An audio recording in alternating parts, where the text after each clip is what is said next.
ลูกเจ้ากินพักดังป่ายลูกควายกินพักดังเก้านะ อยู่จังใดอยู่แกงหัวลินฝางแกงหัวลิ้นเมืองฝางเจ้าโอ้วันนี้เพื่อจะได้มาปะกันได้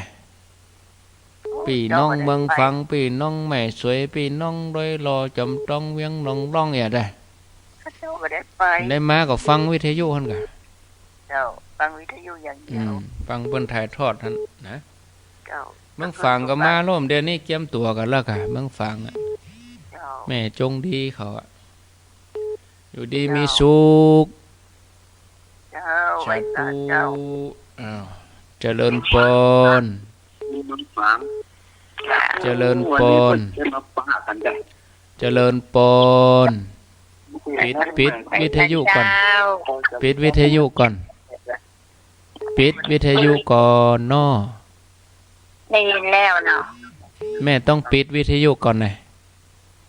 เจ้าปิดหรือยังปิดแล้วต่อไปฟังกับโทรศัพท์อย่างเดียวเจ้าอยู่ที่ไหนมันมาติดมันแค่ไหลมาซ่อนอยู่ไหนทั้งวันทั้งลงยองโอ้โหปลาคาโดยสเก็ตปลาคาโดยสเก็ตเคยไปเอาหาตุลุงเมื่อเปิ่นทำบุญกุฏิโอ้ตุลุงไหนตุลุงที่อู้นี่ก็ว่าตุลุงไหนตุลุงยองตุลุงยองก็ของไม่ถวายเป็นหนูจึงไม่แสงค่ะน่ะค่ะอ๋อดีแล้วว่าแกเอาปากทางเจริญตุลุงยองก็ว่าเปิ่นไปลำได้อยู่ฉันต้องดูอีเนาะวันนั้นเขาไปแม่แจ่มปุ่นกะเหมารถไปก่อนไป2 คนน่ะเหมารถปัน5กันไปวันนั้นเขาไปแม่แจ่มเขาได้อยู่วัดวันนั้นนะบาหันแล้วมาก็หมายจะมาแวะตุลุงยองเปิ่นเล่มอยู่นะก็แวะกระตึ้มปะวันนั้นไปแม่แจ่มอ่ะเจ้าวันหน้ามีโอกาสจะเหมารถไปหาเจ้าท่านพระครูเนาะโมทนาเนาะก็วันที่11ปุ่นค่ะมีงานนั้นน่ะได้อยู่แน่11ธันวาอาตมาก็แล้วงานวันนี้ก็วันพุธก็จะปิกละวันพุธ7 โมงก็จะปิก7 โมงไปถึงปุ่นก็10 โมงปะก็หาเนาะก็พอกันเนาะถ้าปิกขวายก็จะบัดตันการอาจจะปิกเจ้าหน่อยจะปิกตี4 4 5 6 7ไปถึงปุ่น7 โมงรายการก็คงเดียววันพุธวันอย่างนี้วันพุธวันศุกร์เนาะจะฝากรายการเปิ้นไว้กันวันพุธเนี่ย0998366322ถ้าออก7 โมงนี่บัดตันนะวันพุธการมีรอท่านะเจริญปอนวัดสาเจ้าท่านพระครูจากทางใดแม่พิมพ์ประเดชเจ้าแม่พิมพ์พังขึ้นอย่างนี่104เจ้า104ชัดดีเนาะชัดเจนดีเลยเจ้าจะขึ้นฟังเปิ้นถ่ายทอดก็ฟังเจ้าฟังเปิ้นบรรยายเรื่องต้องฟ้อนอย่างเงี้ยค่ะเจ้ายักเจ้าก็พอดีไข่หันเนาะเจ้าอย่างนกจอกเข้าหางอ่ะปะโทมันก็จะอ่านนะเจ้าคนนั้นเปิ้นเฮือหามไปตรงนั้นมันหามไปทางปุ่นเปิ้นเฮือเอาสัตว์มาตวยกันเอาสัตว์ไปหายเหรอวะจ้ามุทนาเจ้าไว้สาเจ้าเปิ้นเฮือหามตวยกันบ่ตวยกันน่ะแว่ออกข้างตังเจริญปนกราบนมัสการครับผมอาจารย์นิพนธ์ครับนมัสการครับอาจารย์นิพนธ์ไปถึงพอถึงวังเหนือเลยเกี่ยววังเหนือก็ตุ้งม่านเลี้ยวขวาปัดใจเลี้ยวซ้ายนะครับเนาะใช่ถูกต้องสังเกตศูนย์อีซูซุครับโอเคครับอีซูซุไม่ขจรครับอีซูซุปุ๊บ10 โมงเมื่อคืนนะครับเมื่อคืนถึง10 โมงเลยเนาะครับ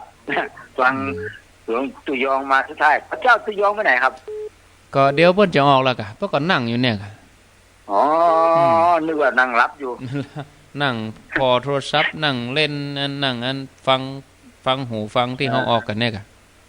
ครับโอ้ยให้ท่านกินน้ำร้อนนักๆครับแม่น เสียงไม่ดี ก็เดี๋ยวเปิ้น5 โมงเกิงไปนี่รายการเปิ้นถึงเมาหมดอะเพิ่นเขาตอนวันเนี่ยถ้ากลัวว่าบ่ได้ยินเสียงอะ อ๋อครับประเดี๋ยวนี้โยมเมื่อวานนี้โยมสันทรายมาทำบุญที่วัดพระธาตุเดี๋ยวผมบอก อ๋อ ตรงไหนอ่ะโอ้104นะโยมไม่ใช่140นะ140มันบ่มี ต้องแนะนำเขาเนาะ ครับ 104 สงสัยเมื่อกี้โยมแม่คำน่ะแต่โทรมาน่ะโยมแม่คำปากคา โอ้รู้จักอยู่กะ เขาที่ไปชุดของหลวงพ่อมานี่นะครับ อ๋อครับ เขาว่าเป็นนัดกันที่ตูน้ำร้อนพอดีอ่ะ แต่ที่ไป อ๋อดีแล้ว ครับ นะ เดี๋ยวผมจะออกคลินิกไปแบบประมาณไม่เกิน8 โมงครับ พอดีอยู่ดอยสะเก็ดใกล้ ครับ ถ้าออก8ก็มาถึงนี่ก็ประมาณ ถึง10 โมงนี่ 10 โมงประมาณ9 โมงกว่าก็คงจะถึงจะแบบเผื่อไว้40 นาที ใช่ อาจารย์ว่าง เพื่อซ่อมถนนน่ะเขาทำถนนน่ะ ครับ ครับ ถึงบ้านผมก็อยู่ที่ในหวานแล้วสำนักงานเก่าผมก็อยู่ที่ในหวานนั่นแหละ โอ้ตั้งแต่แม่วานปังแฟนไปดีแล้ว ครับ ปังแฟนไปถนนดีละ อ๋อดีครับหญิงบ้านที่ผมเคยทำงานอยู่แถวแม่หวานนะครับที่อุทยานไม่ตะไคร่แหละครับ กลางตรังระหว่างตรังเนาะ ครับเอาแค่นี้นะครับ สา ครับ ธุ ผม สาธุ อาจารย์ครับ จันนิพนธ์วันนี้ก็จันมาตัวยเจริญปน ไหว้สาเจ้า ยายอ้วน เจ้า ว่าจะได้ยายอ้วน ชัดเจนดีนะเจ้า ฟังชัดเจนดี แต่คืนนี้เนาะวุ่นวายแต่ ตะคืนน่ะ เจ้าพระเอาชัดใหญ่ไปจังเลยเห็นวันหลังเอาออกวิหารพระเจ้า แม่ฟังขึ้นไหน ฟังขึ้นนะแก104นะแก อันนั้นก็อันของ นั้นอันแม่ไม่วาง มันเป็นก็ตะคืน เจ้ามันจะมันแป้นไม่วาง ไม่วางอี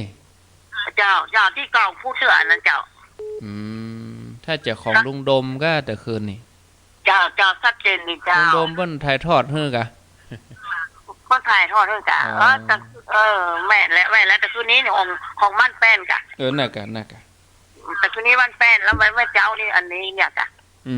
แม่เจ้านี่ก็โฮงงัว เจ้าหัว โอ้มันยุ่งยากฟ้อนก็ดีฟ้อน แต่จะนุ่มโมแทตัวเด้อมันได้ไฟเจ้า เป็นยังยินดี มันได้ไฟเตี้ยตอนนี้ล่ะก็จะจวนไฟยังวันจะไฟจะไปหาว่าโอ้มันได้ไฟว่าสบายเจ้า เป็นยังเนาะ เจ้า อนุโมทนา ไว้แสนเจ้า สายสุดท้ายเดี๋ยวอาตมาจะพักยืดเส้นยืดสายก่อนเดี๋ยวมาจัดรายการต่อเจริญปน กับไม่สาครับท่านพระครู พ่อน้อยบุญปัน ครับผมกำลังจะออกไปเลย โอ้อย่ามาละกะ ครับผม ประมาณตี 5 เตรียมตัวตีห้าล้อหมุนแล้วครับ ล้อหมุนมาถึงเพประมาณ